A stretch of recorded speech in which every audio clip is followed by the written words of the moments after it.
Mula nung nakaraang SONA, mahigit 420,000 pamilya ang nag-graduate sa programa. Ibig sabihin, sa tulong ng 4Ps, mas gumanda na ang kanilang kalagayan at kakayahang makipagsapalaran sa laban ng buhay.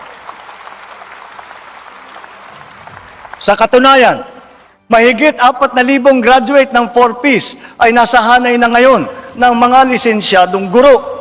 At hindi lamang yun, 35 sa mga top-notcher ng sari-saring mga board exam na idinaos nitong nakalipas na 2 taon ay nagmula sa mga pamilya na benepisyaryo ng 4Ps.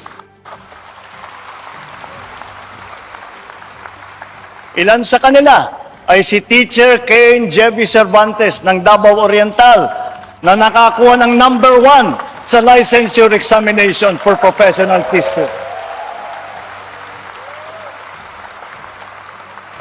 Isa rin si Engineer Alexis Aligado na nanguna sa Civil Engineering Board exam noong Abril ng nakalipas na taon.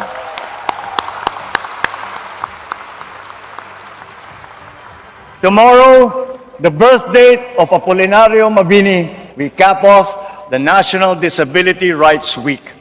Our PWDs can rest assured of government's effective implementation of beneficial policies and programs that will guarantee equitable opportunities, special interventions, and incentives for them.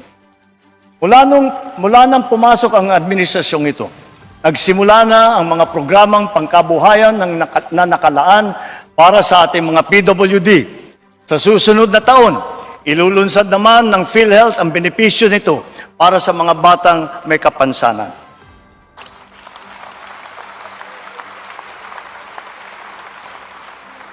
Halos dinoble na rin ang diskwento na ibinibigay sa mga PWD at sa mga senior citizen na tulad ninyo para sa mga basic necessities at prime commodities.